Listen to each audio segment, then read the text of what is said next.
السلام عليكم البنات، كي دايرين؟ بخير؟ نتمنى تكونوا بخير وعلى خير ان شاء الله. مرحبا بكم معايا في فيديو جديد على القناه. اليوم ان شاء الله غادي نشارك معاكم واحد البسبوسه اللي كتجي راقيه وزوينه، لا في المذاق ولا في الشكل ديالها، فهي كتجي زوينه بزاف. الا جربتوها غادي تولي معتمده عندكم. خليكم ان شاء الله ندوزو المقادير وطريقه التحضير.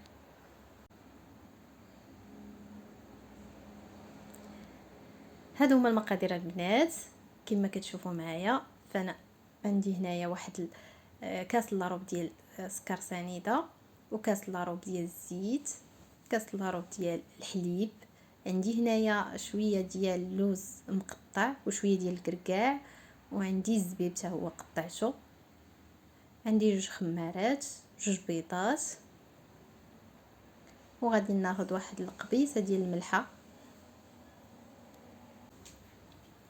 غنضيف هنايا البيض وسنيده، وكنحاول ندمج هاد البيض وسنيده مزيان حتى كيندمجوا ليا مزيان. وغادي نضيف الزيت،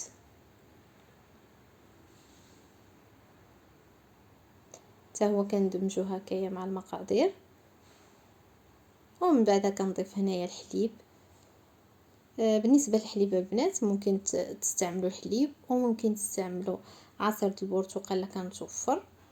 هنايا عندي السميده، فانا غادي نعبرها معاكم. درت هنايا كاس، غنعبرها معاكم ونشوف شحال غتهز لي. صراحه انا كنت كندير عيني ميزاني، ولكن قلت علاش لا ما نعبرش معاكم باش تاخذوا المقادير مضبوطه. هنايا ضفت 2 كيسان ديال السميده، وغادي نزيد واحد الكاس ونشوف شحال غادي تهز لي. ضفت هنايا 2 ديال الخمارات، وغنبدا نضيف هذاك الكاس شويه بشويه باش ما تجينيش قاصحه. صافي بقيت كنضيف حتى حصلت على هذا الخليط هذا، يعني خليته شويه جاري. هذا هو السميده اللي شاط ليا، يعني هزات ليا 2 كيسان ونص ديال السميده. صافي هنايا جبت هذا المول، هذا المول هذا العجيب ديال بيم، فهو غزال. صدقوني البنات اللي مازال ما خداتش هذا المول هذا تاخذوا، لانه زوين بزاف ما كيلصقش، والكاليتي ديالو زوينه بزاف بزاف. هنا البنات كنوزع هذاك اللوز والزبيب اللي انا قطعته الكركاع، كنحاول نوزعه على المول مزيان.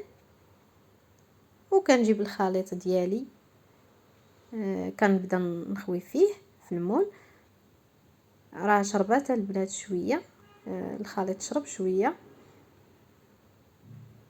صافي كنبقى نقادو هكايا، وكندخلو البنات للفران. الفران كيكون مشعول غير من التحت حتى كطيب من التحت، وكنشعل عليها من الفوق. الفران الا كان عندكم ديال الغاز نقصوا عليها، ولا كان عندكم ديال الضوء ديروا 300 درجه على حساب الفران اللي عندكم. المهم هنايا طابت، غادي نسقيها.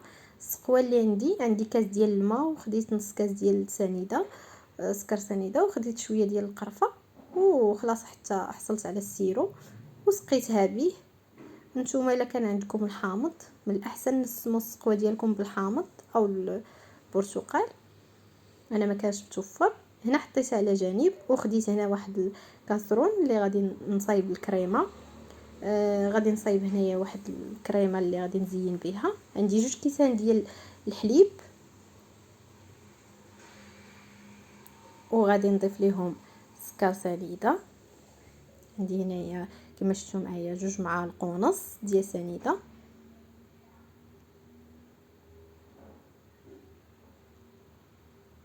هنا غنضيف ليهم مايزينا، غنضيف حتى هي 2 معالق ونص ديال المايزينا.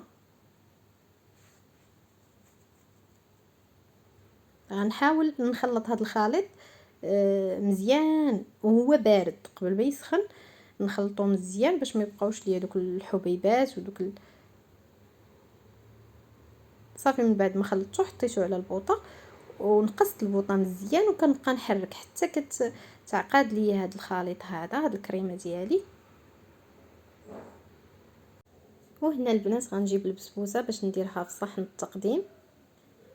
كما شفتوا معايا فهي كتجي روعه، كيجي داك الزبيب ودوك المكسرات هكا باينين زوينين. صافي وهنايا كنجيب هذيك الكريمه وكنخويها هنايا على البسبوسه. بالنسبه للكريمه البنات نسموها باش ما بغيتو، فانا خليتها هكا عاديه، وممكن تنسموها بالفاني، ممكن تنسموها باش ما بغيتو. صافي هنا بعد ما خويت هذيك الكريمه حاولت هكا نقادها، وغادي ندوز باش نزينها معكم. هنايا خديت البيستاج وخديت اللوز ايفيلي. نتوما البنات اي حاجه كانت متوفره عندكم.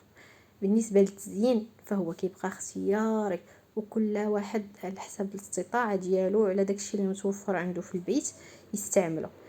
كان عندك الشكلاط اي حاجه كانت عندك، انا استعملت هنا بيستاج كان متوفر عندي فانا استعملته.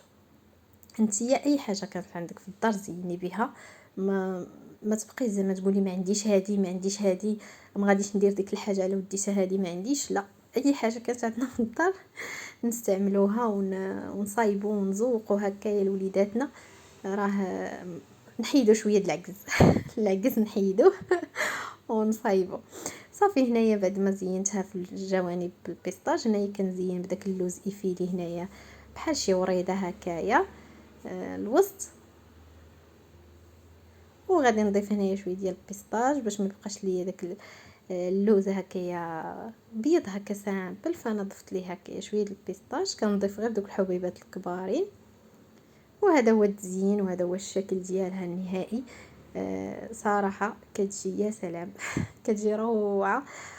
صراحه لا الشكل ديالها ولا المذاق ديالها، صدقوني يا البنات الا جربتوها راه غادي توليو دائما مدمنين عليها، توليو دائما. وخلاص الا كانوا عندكم الوليدات وذاقوا غيوليو كل مره يقولوا لكم صايبوها لانها كتجي غزاله. صراحه انا هنايا غادي نقطع لكم واحد الطريف منها باش تشوفوا الشكل ديالها النهائي كيفاش جا حتى من الداخل.